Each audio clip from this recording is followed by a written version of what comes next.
Olá, queridos alunos, sejam bem-vindos a mais uma aula de História. Eu sou a professora Bárbara Lisboa, estou com cabelo curto, loiro, vestindo uma blusa num tom de rosa e o tema da nossa aula de hoje é Africanos no Brasil. Antes de tudo, é importante ressaltarmos que a África é um continente que abriga diversos povos com culturas diferentes, diversificadas. Durante o século XVI, africanos foram escravizados pelos europeus e participaram do processo de tráfico de escravizados para a América, provocando assim a chamada diáspora africana. No Brasil, chegaram desde os registros que se tem da vinda de escravizados até 1850, com o fim do tráfico, cerca de 4 milhões de africanos chegaram às terras do Brasil. E nesse processo, estima-se que cerca de 11 milhões de pessoas foram vendidas como mercadoria. Os efeitos nocivos da escravidão acabou deixando rastros na nossa sociedade até hoje, como o racismo e a falta também de oportunidades para os afrodescendentes. Só que, por outro lado, nós também temos que ressaltar a grande contribuição, a grande herança cultural que a nossa sociedade possui com a vinda desses povos africanos. E é disso que nós vamos tratar na aula de hoje. A proveniência desses africanos que chegaram no Brasil foram das regiões, principalmente da costa oeste da África, pegando Cabo Verde, Congo, Zimbábue. E nós podemos classificar como 3 grupos, 3 troncos principais, né, de culturas, como os sudaneses, principalmente os iorubás, os jejes e os fanti-achante, os guineanos sudaneses, que também eram provenientes da mesma região, ali próximo da Nigéria, do Dahomey e da Costa do Ouro, só que a diferença, né, eram os fulas, os mandingas, os haussas e tapa, que eram africanos que foram islamizados, então eles tinham a religião muçulmana. E temos também os africanos de origem banto, principalmente da região de Angola, Congo e Moçambique. Aqui nós vemos tipos físicos de diferentes nações africanas escravizadas no Brasil. Aqui, mais características físicas, conforme sua origem na África, tanto na imagem à esquerda quanto na imagem à direita. É importante ressaltarmos que essas imagens, tanto de Debré quanto de Rugendas, retratam o ponto de vista do europeu em relação aos povos africanos que foram escravizados. O principal destino dos escravizados foi o trabalho agrícola, mas lá na lavoura eles poderiam exercer outras funções também, como a condução de animais de carga e também executar algumas tarefas domésticas. Nessa imagem 1, à esquerda, podemos observar o descarregamento e a moagem da cana em um engenho de açúcar. E na imagem à direita, observamos escravizados trabalhando na produção do açúcar. Nessa imagem, percebemos escravizados ladinos, ou seja, eles sabiam falar português e faziam serviços domésticos na casa grande. Eram os que recebiam os melhores tratos entre seus senhores. Aqueles que eram recém-chegados da África normalmente iam trabalhar na lavoura, eram os chamados de boçais. E havia também alguns escravizados que exerciam algumas funções no engenho de açúcar, como mestre de açúcar e algumas outras funções mais especializadas. Durante a escravidão, era comum nas cidades os chamados escravizados de ganho, ou seja, que exerciam algumas tarefas nas cidades, tanto para os seus senhores, como sapateiro, engraxate, e faziam barbeiro, e nessas funções eles acabavam levando algum dinheiro para os seus senhores e podiam ficar com parte desse serviço. E muitos deles até conseguiram comprar a sua carta de alforria através desses pequenos serviços que eram feitos nessas cidades. Nessa imagem, observamos um carregamento de açúcar sendo levado até o porto do Rio de Janeiro. A escravidão era a base de todo o processo de trabalho da sociedade açucareira. Os escravizados africanos foram a base de todo o trabalho e desenvolvimento da economia colonial e imperial. Com a abertura dos portos e a presença da corte, uma nova gama de produtos manufaturados e de luxo passaram a desembarcar no porto do Rio e a circular pela cidade.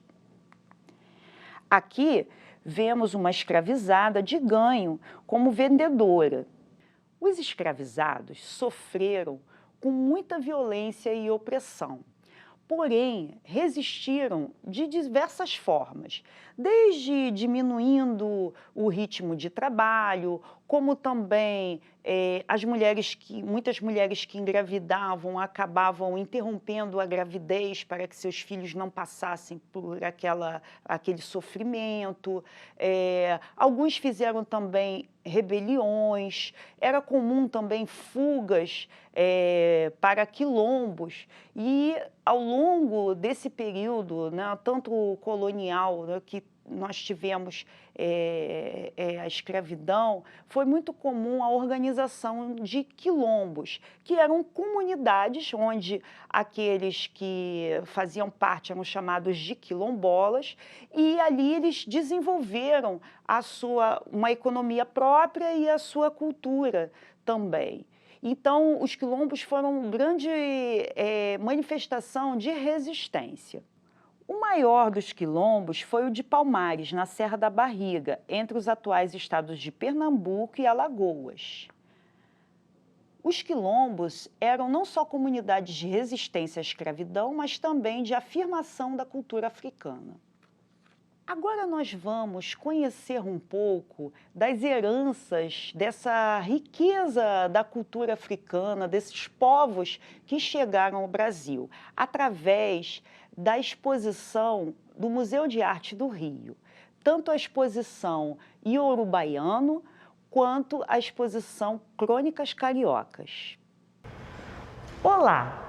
Até agora nós falamos sobre os africanos no Brasil, a escravidão, a resistência, e apesar de toda a herança nociva que a escravidão trouxe para a nossa sociedade, sob a forma de preconceito, racismo, falta de oportunidades para os descendentes de africanos, né, escravizados, agora a gente vai falar de algo que foi fundamental para a nossa formação, que é a herança cultural africana. Ou seja, na verdade nós vamos falar de heranças culturais, porque nós já vimos até agora que tivemos uma influência de vários povos africanos que se estabeleceram através da diáspora no Brasil. E para isso, nós vamos falar, vamos começar aqui na exposição, no Museu de Arte do Rio, a exposição Iorubaiano de Ayrson Heráclito.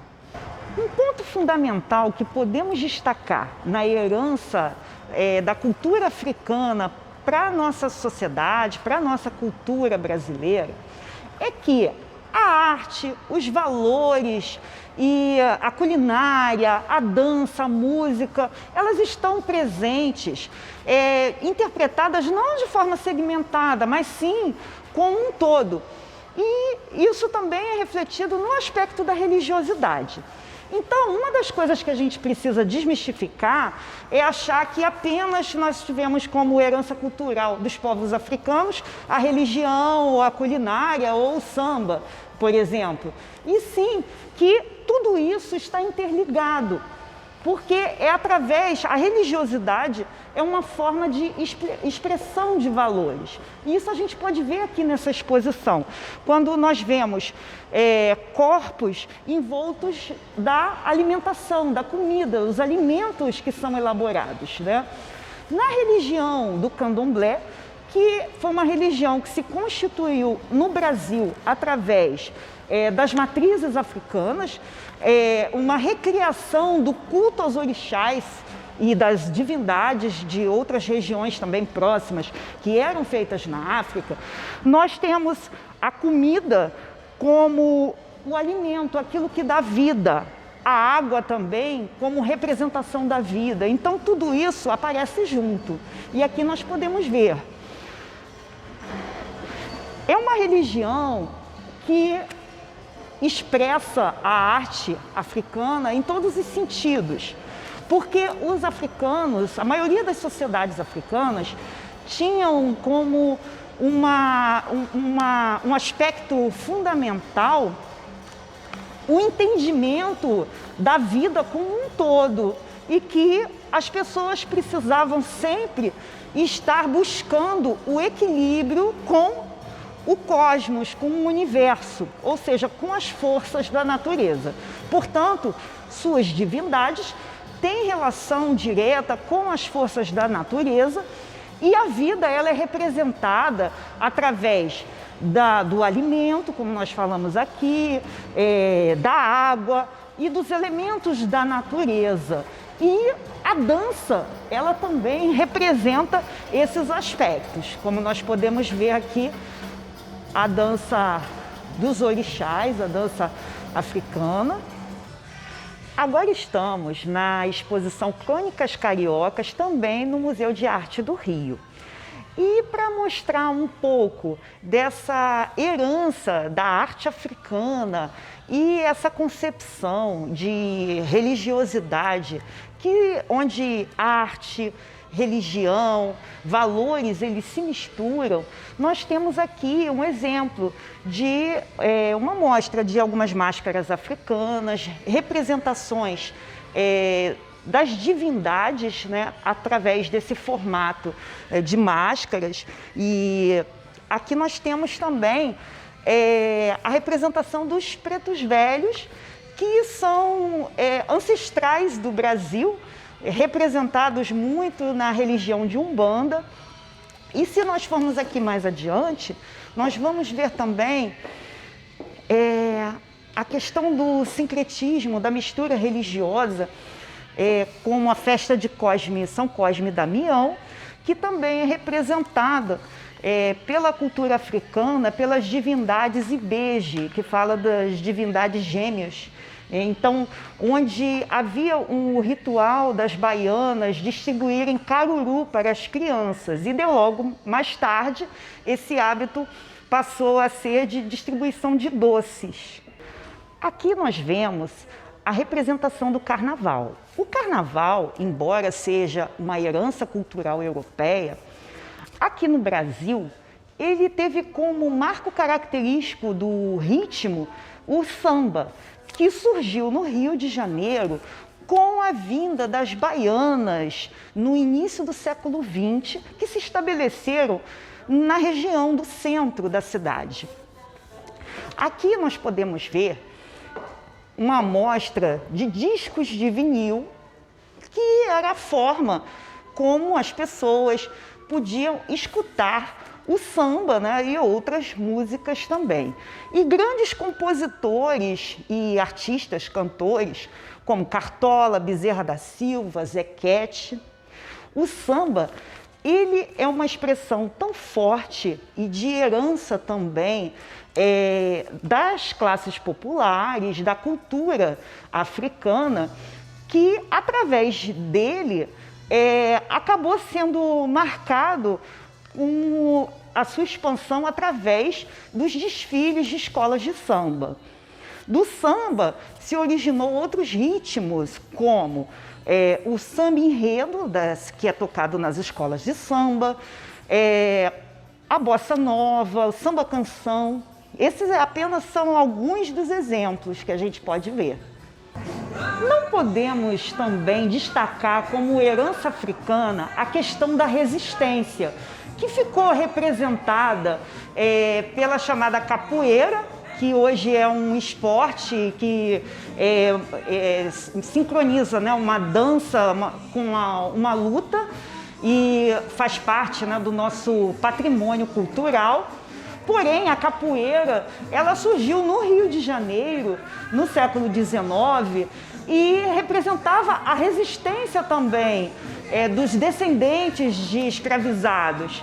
E aqui depois passou a se misturar também com a chamada malandragem, porque a malandragem era vista como forma de ociosidade das pessoas que paravam em bares, sambavam.